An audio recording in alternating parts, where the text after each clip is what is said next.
शांति, संगम योग, पुरुषोत्तम संगम युग बहुत ही महान युग है। बेशक 4 युगों में छोटा है, लेकिन छोटा होते भी बहुत बहुत वैल्यूबल है। सतयुग अगर गोल्डन युग है, त्रेता सिल्वर युग है, द्वापर कापर युग है, कलयुग आयरन युग है।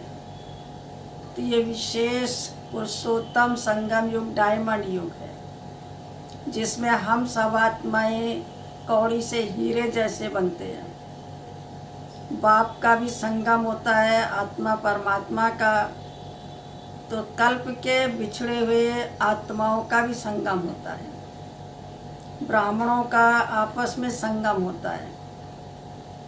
कलयुग और सतयुग का भी संगम है। ऐसे संगम युग में हर पल, हर घड़ी, हर क्षण, हर दिन विशेष दिन है और हर मास बहुत बहुत विशेष है। और इस यज्ञ के अंदर अगर 12 मास है तो हर मास कोई ना कोई हमारे लिए विशेष महत्वपूर्ण है। जैसे जनवरी मास आते ही बाबा की याद आती, पिताश्री की, उनके साथ बिताए हुए दिन, वो बचपन के दिन, सब कुछ स्मृति में आ जाते हैं, मानस पटल पे जैसे सामने आ गए। और स्वतः ही बिताए हुए दिन याद आते हैं, उनकी पालना याद आती है, शिक्षाएं याद आती है, और वही शब्द कानों में गूंजते हैं जो शिक्षा मिली। इसी तरह से जून मास मातेश्वरी जगत अम्बा सरस्वती माँ का मास आ जाता है। एक तपस्वी मास, वरदानी मास, और जुलाई मास हमारी बहुत बहुत परम आदरणीय, मीठी मीठी, प्यारी प्यारी दादी का मास आता है। और ये मास आते ही दादी दीदी की वो यादें आ जाती हैं। मैं जब ज्ञान में आई, पहले तो दीदी जी को देखा ही नहीं था। सर्वप्रथम मैंने कानपुर में साकार बाबा आए हुए थे, दीदी जी को देखा।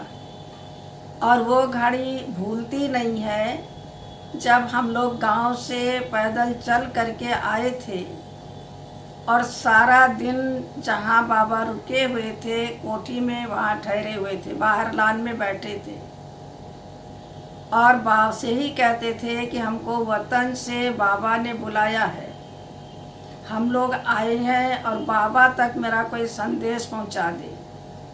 तो सभी लोग इस बात को हंसी में ले लेते थे कि इनका ना कोई सेंटर से कनेक्शन है, ना कोई पत्र ले करके आए हैं, ना कोई सूचना है। कैसे बाबा ने वतन से इनको बुला लिया और ये लोग चले आए। सुबह से शाम हो गई थी, तो इतने सभी महारथी कानपुर में आए हुए थे या जो लोकल थे, किसी ने भी हम लोगों का पैगाम बाबा तक नहीं पहुंचाया। लेकिन बड़ी दीदी, ऐसे कहें विशाल दिल वाली, या दीदी को लगा कि ये सब सारा दिन बैठे हुए हैं, ज़रूर कोई बात है। दीदी के अंदर रहम की भावना आ गई, अंदर से वो प्यार दीदी को आया। और दीदी को एक तरस कहें, रहम कहें, प्यार कहें, वो सब कुछ मिश्रित था। बड़ी दीदी ही हम लोगों के पास रात को 10 बजे आई और आ कर के बोला कि चलिए बाबा आप सबको बुला रही हैं। तो बहुत बहुत खुशी हुई और दीदी के प्रति बहुत एक सम्मान कहिए, स्नेह कहिए, दीदी के प्रति मन में बैठा कि दीदी ने हम सब की बात को बाबा के सामने रखा। यदि दीदी नहीं पहुंचाती तो शायद कोई भी बाबा को बताने वाला नहीं था। तो इसलिए दीदी के प्रति बहुत भावना बैठ गई कि दीदी सबके दिलों को जानने वाली है और दीदी सबके मन को, भाव को पढ़ने वाली है। इसलिए दीदी ने रात को बाबा को सुनाया कि बाबा एक ऐसा ग्रुप आया हुआ है और वो दिन भर से बैठा हुआ, रात 10 बज रहा है, जनवरी का मास था, और वो कहता बाबा ने मुझे वतन से बुलाया है कि आकर के यहाँ मिलो। दीदी का इतना ही बोलना था और बाबा ने कहा तुरंत उन्हों को बुलाओ। जैसे कहते हैं सुदामा जब श्री कृष्ण से मिलने गए तो कोई भी द्वारपाल या और भी मंत्रीगण सब हंसते थे, ये श्री कृष्ण के सखा हैं, ये दोस्त हैं। उनकी एक फटी हालत को देख करके कोई अंदर नहीं जाने देता था। लेकिन जब श्री कृष्ण को दिखाया, बताया गया कि ऐसा कोई आया है और वो बताता है सुदामा मेरा नाम है, मैं उनका दोस्त हूँ, तो श्री कृष्ण कैसे नंगे पांव ही दौड़ पड़े। तो दीदी ने जा करके जो बाबा को बताया, बाबा ने उतने ही प्यार से सिकिलद्धे बच्चे कह के बुलाया। तो जो भावना हुई वो दीदी के प्रति हुई कि यज्ञ में अगर किसी की आस पूरी करने वाली इस समय है तो दीदी जी है। तो बहुत ही दिल में रहा। फिर तो चलते रहे, पर दीदी के लिए बहुत बहुत कृतज्ञ थे हम लोग कि दीदी ने बाबा को हमारी बात बताई और दीदी ने ही बाबा से मिलवाया। तो उनके प्रति बहुत श्रद्धा, उन भावना, प्यार, सम्मान दीदी के प्रति हो गया। और जब कानपुर में रहे, बाबा ने कानपुर से विदाई ली, दिल्ली आए, तो सभी को जिन जिन को बाबा के साथ आना था वो तो सब चले गए। अब चूँकि हम नए थे, हमको यही नहीं पता किसके साथ जाना है, कब जाना है स्टेशन पर। दीदी लास्ट में बाबा के साथ जा रही थी, तो मैं ऐसे ही लाइन में खड़ी थी, बाकी सब स्टेशन जा चुके थे। हमारी मीठी गंगे दादी तो पहले से स्टेशन पहुंच गई थी, आत्म मोहिनी दादी भी पहुंच गई थी, सबका सामान ट्रेन में चढ़वाना करना। तो लास्ट में दीदी बाबा के साथ कार में जा रही थी। तो दीदी ने देखा ये तो खड़ी है, और वहाँ की जो कर्मा माता थी कानपुर की, जहाँ बाबा आए हुए थे कोठी में, वो भी दीदी के साथ, बाबा के साथ कार में थी। दीदी ने मेरे को देखा ये खड़ी है, अरे इसका तो प्रोग्राम दिल्ली जाने का है और ये यहाँ खड़ी है, तो मेरे को बुलाया, कहा कि तुम गई नहीं। मैंने कहा दीदी मुझे तो पता ही नहीं कि किसके साथ मुझे जाना है, कौन ले जाएगा स्टेशन। तो दीदी ने बहुत प्यार से मुझे बुलाया। कार में जगह नहीं थी, लेकिन दीदी ने अपनी गोदी में मुझे बिठा लिया, कहा आओ तुम मेरे साथ चलो। तो एक प्यार तो वो था दीदी के प्रति जो बाबा को मैसेज दिया।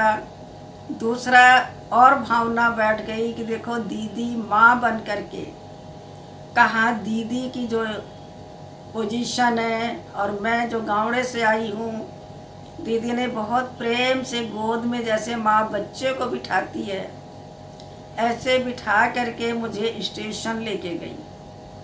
दीदी हर समय मेरा ख्याल रखती थी। उसके बाद तो बाबा ने मुझे अमृतसर भेज दिया था। फिर जब मैं मधुबन में आई, तो मधुबन में मम्मा तो बॉम्बे में थी, दीदी बाबा के साथ राइट हैंड बन के चल रही थी। पार्टी को देखना, पार्टी को संभालना, सब कुछ करना, ये दीदी देखती थी। जब तक मम्मा नहीं आए तो दीदी होती थी। मैं दीदी को देखा करती थी, परंतु कभी गुड मॉर्निंग करने का मुझे कभी मालूम भी नहीं था कि सवेरे उठ के जा कर के दीदी से या बाबा से गुड मॉर्निंग करना है। तो दीदी ने मुझे सिखाया, कहा जो सवेरे उठो तो यहाँ स्नान पानी करके गुड मॉर्निंग करके करने आओ। ये हमारा परिवार है, तो जितना नज़दीक आएंगे उतने राजधानी में नज़दीक होंगे। यहाँ अगर दूर दूर रहेंगे तो यहाँ से दूरियाँ सतयुग में राजधानी में भी दूर दूर ही रहेंगी। तो तुमको घराती बनना है, बाराती नहीं बनना है, तुम घर वाले होके रहो। तो दीदी ने बहुत अच्छा तरीका सिखाया कि एक फूल ले करके आओ, बाबा को भी दे के गुड मॉर्निंग करो और मेरे को भी दे के गुड मॉर्निंग करो। तो सुबह सुबह का जो आशीर्वाद मिलता है, प्यार मिलता है, खुशी मिलती है, वो सारा दिन रहती है। और ऐसे ही नज़दीक आएंगी, ऐसे परिवार के साथ घुल मिल जाएंगी। और नहीं तो दूर दूर रहेंगी तो दूर दूर वाले नहीं बनो। वो शिक्षा जो दीदी ने दिया, तो मैं रोज़ जा कर के झोपड़ी के पास जो फूल लगे होते थे बाबा के, वो मैं तोड़ के लाके और मुस्कुराते हुए, दीदी ने कहा मुस्कुराते हुए देना और दृष्टि लेते हुए देना। तो जो विधि दीदी ने सिखाया वो मैंने फॉलो किया। इसी तरह से दीदी बहुत कार्य करती थी और मैंने देखा कि दीदी मम्मा की तरह ही बाबा के मुरली की मस्तानी थी, या यूँ कहें दीवानी थी। तो दीदी के अंदर दो विशेषता एक साथ दिखाई देती थी, बल्कि तीन विशेषता। यदि दीदी के अंदर वात्सल्य था, माँ का रूप था, तो दीदी शिक्षक का भी रूप थी। माँ के साथ टीचर का रूप झलकता था। और जब क्लास में दीदी जाती थी, बाबा के मावा के उच्चारण होते थे, तो स्टूडेंट का रूप दिखाई देता था। दीदी विद्यार्थी बन जाती थी और एकाग्र बुद्धि हो करके बाबा जो मुरली चला रही है बहुत ध्यान से सुनती थी। और डायरी में दीदी नोट करती थी और नोट करने के बाद उसको रिवाइज करती थी, उसकी समरी बनाती थी, मुख्य मुख्य पॉइंट निकालती थी। तो कभी कभी दीदी कहती थी सुनो देखो आज बाबा ने मुख्य मुख्य पॉइंट क्या सुनाया है, तो वो मुझे सुना देती थी। और मैंने देखा जब दीदी किसी को पत्र लिखती थी तो ऐसे साधारण नहीं लिखती थी। पहले तो याद प्यार नूरे रतन बाबा के करके लिखा, जो भी टाइटल लिखना है बाबा के बच्चों को। फिर दीदी समाचार की लेन देन से पहले बाबा की मुख्य 4-5 पॉइंट लिख करके पत्र में फिर और समाचार लिखती थी। और मुझे कहती थी देखो कभी पत्र लिखना हो तो पहले बाबा के महावाक्य से शुरू करो कि आज बाबा ने क्या क्या बोला है, धारणा की पॉइंट क्या है इसके अंदर। तो वो लिख करके फिर पत्र में जो लिखना है वो लिखा जाएगा। तो दीदी इसी प्रकार से लिखती थी। तो दीदी के अंदर जैसे बताया वात्सल्य भी था, तो टीचर का भी रूप था और साथ में विद्यार्थी का भी रूप था। उसी समय कोई चेयर नहीं होती थी, कोई कोच नहीं होता था, सोफ़ा। सभी लोग ज़मीन में बैठ कर के ही मुरली सुनते थे और बाबा सुनाते थे। तो दीदी को मुरली सुनने के टाइम भी बाबा के बच्चे याद आते थे कि ये पॉइंट उनको लिखेंगे भेजेंगे, तो उनका भी मन में बहुत अच्छी ऊंची धारणा बन जाएगी।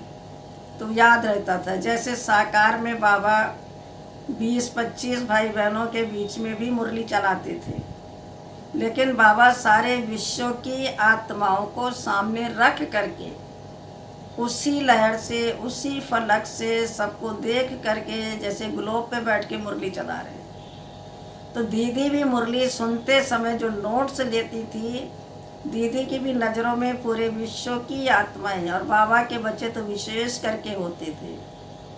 दीदी के आँखों में दो रूप दिखाई देता था, एक तो स्नेह का स्वरूप और दूसरा शक्ति स्वरूप। देखने में भी लगता था कि दीदी का डबल पार्ट एक साथ चल रहा है, स्नेह रूप भी शक्ति रूप भी। दीदी हमेशा मुस्कुराती रहती थी। और उसके बाद जब मैंने फूल देना शुरू किया तो मैं दीदी के बहुत नज़दीक हो गई। फिर दीदी कुछ ना कुछ बातें मुझे सुनाती रहती थी जिसमें स्व उन्नति समाई हुई हो। कभी दीदी अपनी बात भी सुना देती थी, कहती थी देखो जब मैं बांदेली थी तो कौन सा गीत गाती थी पता है? तो मैं कहती थी नहीं दीदी मुझे नहीं पता। तो 2 लाइन दीदी गा के सुनाती थी। मुझे अभी भी याद है कि ऊंची ऊंची दुनिया की दीवारें सैया तोड़ के मैं आई रे। तो ये दीदी का बहुत जैसे मुख पर गीत था और उनको याद आता था कि मैं सारे दुनिया के बंधन को तोड़ के बाबा के लिए आई, सब कुछ छोड़ के आई हूँ। तो बहुत प्यार से दीदी सुनाती थी, कहती थी देखो कितना अच्छा ये गीत है, बाबा के ऊपर समर्पित होने का, बाबा का प्यार में आने का, बनने का।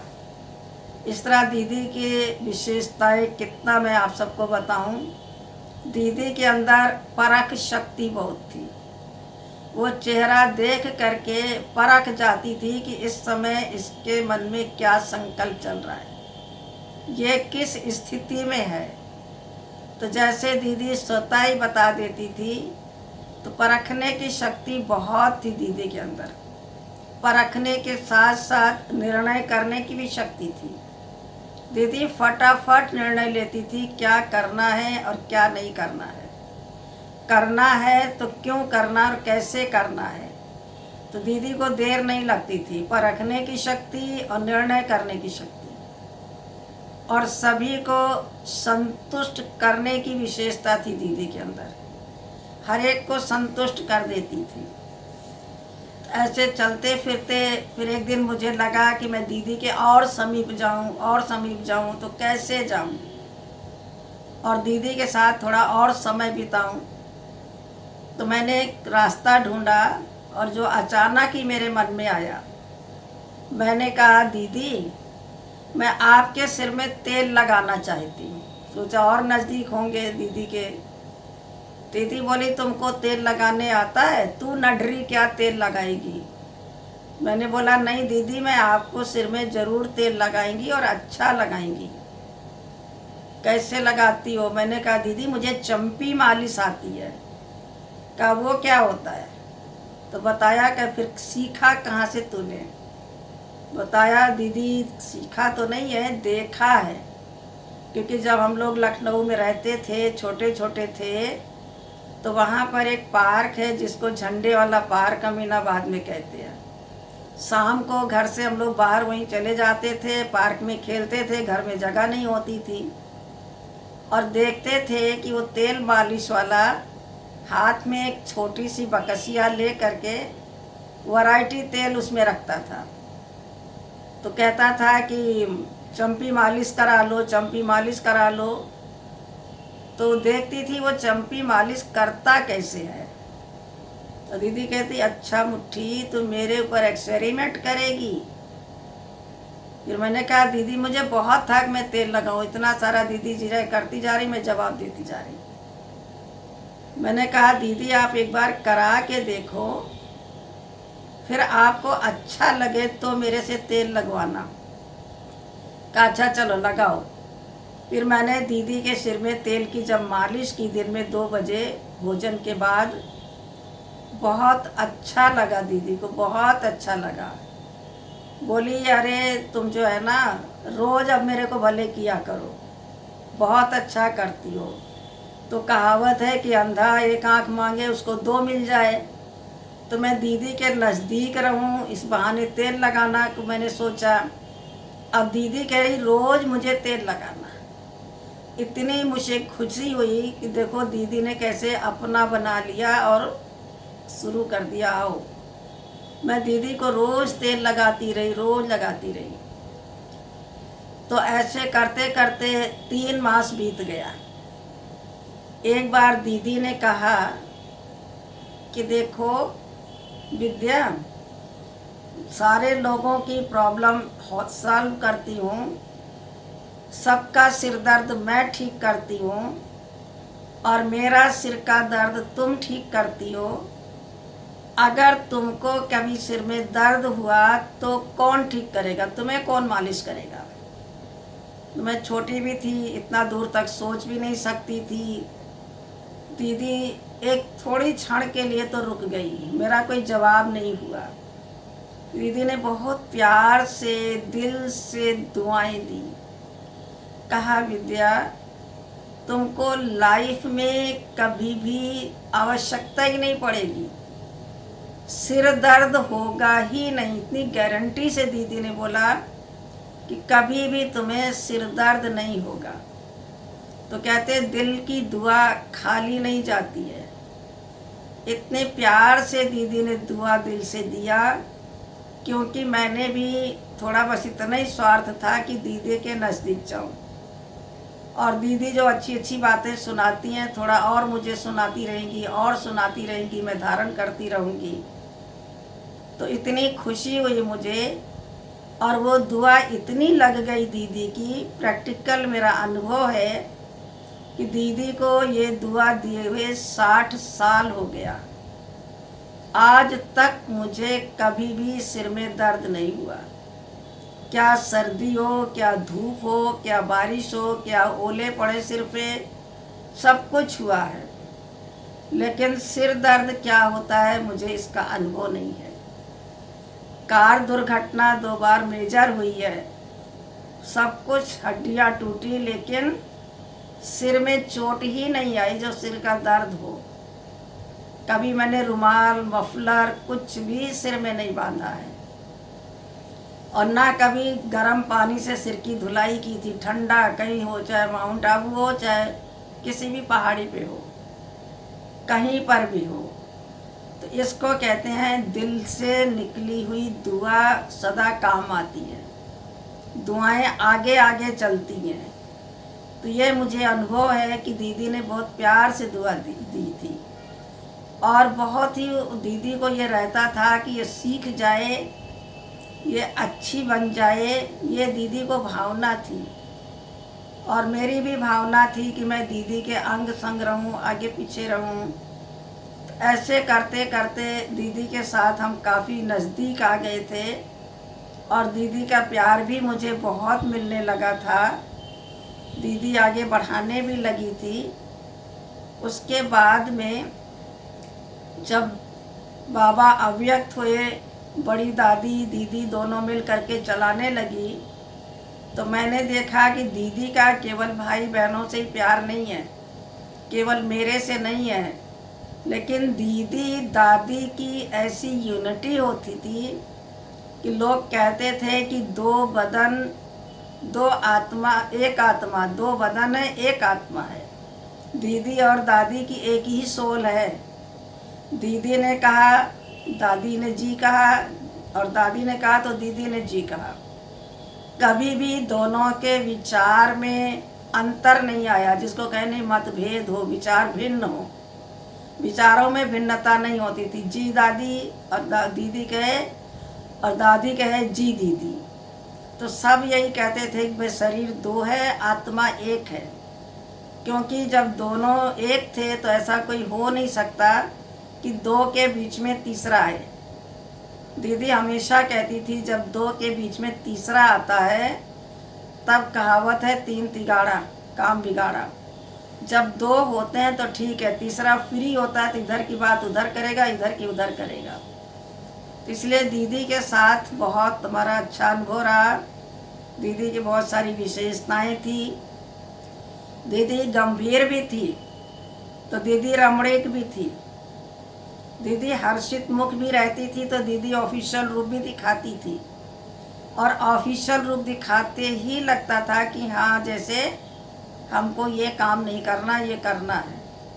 तो दीदी के साथ तो मैं कितनी विशेषता सुनाऊँ, उसके लिए ज़्यादा समय चाहिए।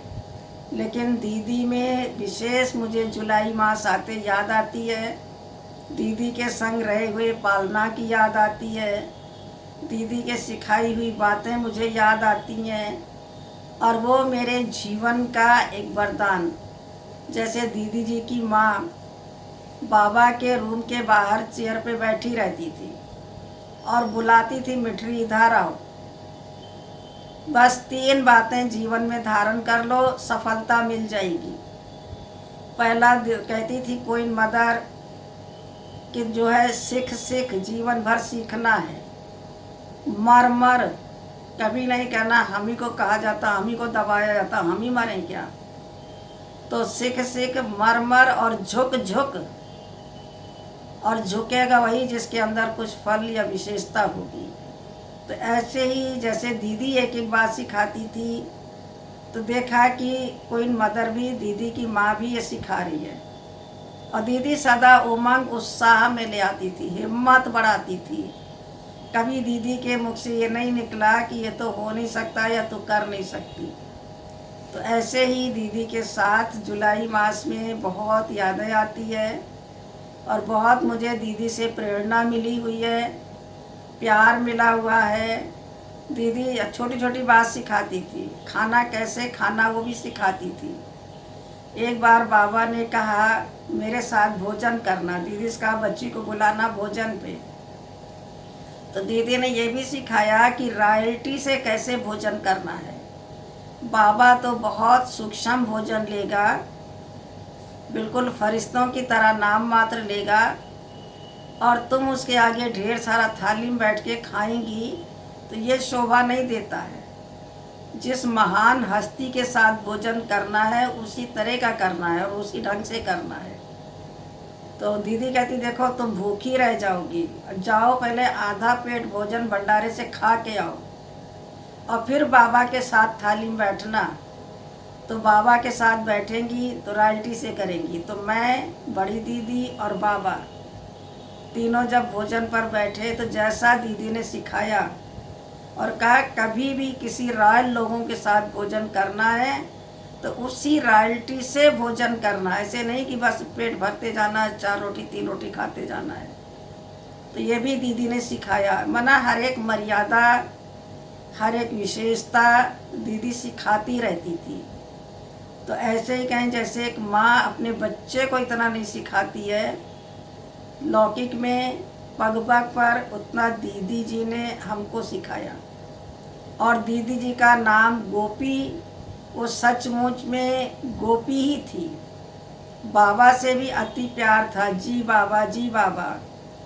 और दीदी यही कहती थी, जैसे मम्मा कहती थी हर घड़ी अंतिम घड़ी है, दीदी हर समय यही बोलती थी कि अब घर जाना है, अब घर जाना है। ऐसे करते वो भी समय आया जब दीदी जी घर के लिए हम सबसे विदाई ली 28 जुलाई। फिर बाबा ने मुरली चलाई, क्योंकि बहुतों ने कहा कि हॉस्पिटल में ऐसा हुआ वैसा हुआ। फिर बाबा ने कहा ना भगवान का दोष है ना भगवती का दोष है, कोई दोषी नहीं है। तो इस तरह बाबा ने सबके संकल्पों को शांत कर दिया, क्योंकि दीदी भी सबके संकल्प को शांत करती थी, ज़्यादा किसी के मन में उथल पुथल ना चले, तुरंत शांत हो जाए। तो दीदी बहुत शीतल भी थी, शांत भी थी, शक्ति स्वरूप भी थी, और प्रेम से चलाने वाली थी। तो दीदी के अंदर बहुत बहुत विशेषताएं मैंने देखी, जो थोड़े शब्दों में आप सबके सामने शेयर किया। और आशा है कि आप सभी ने बहुत दीदी का अनुभव किया होगा। मैंने अपने लाइफ का अनुभव आप सबको सुनाया, और दीदी की यादें तो बिल्कुल ही ऐसे लग रहा है कि हम अभी भी दीदी के साथ हैं, और दीदी मुझे अभी भी अपनी शिक्षाएं दे रही है। वही तस्वीर नैनों के सामने है, वही दीदी की शिक्षाएं कानों में गूंज रही है। इन्हीं शब्दों के साथ दीदी को बहुत बहुत प्यार से श्रद्धा सुमन अर्पित कर रही हैं। और दीदी हमारे साथ है। जब कोई किसी को दीदी कहता है तो मुझे बड़ी दीदी याद आती, क्योंकि उस समय यज्ञ में केवल दीदी को ही दीदी कहते थे। आज तो छोटी बहनें भी अपने सेंटरों में दीदी कहलाती हैं, लेकिन उस समय इतना रिगार्ड सभी दीदी का रखते थे कि कोई भी अपने आप को दीदी कहलाता ही नहीं था। दीदी माना मनमोहिनी दीदी, और कोई दीदी है ही नहीं। इतना सबको दीदी के प्रति रिगार्ड था। तो वो दीदी अभी भी जब शब्द सुनते हैं तो मुझे अपनी मनमोहिनी दीदी याद आती है कि दीदी तो वही है, फिर एक शब्द लगाना पड़ता बड़ी दीदी, कि वो सबसे बड़ी यज्ञ की रही तो बड़ी दीदी। तो इस तरह दीदी ने सबकी पालना की, सबको किया और समय अनुसार थोड़े समय में दीदी का अनुभव रखने की मैंने कोशिश की। ओम शांति।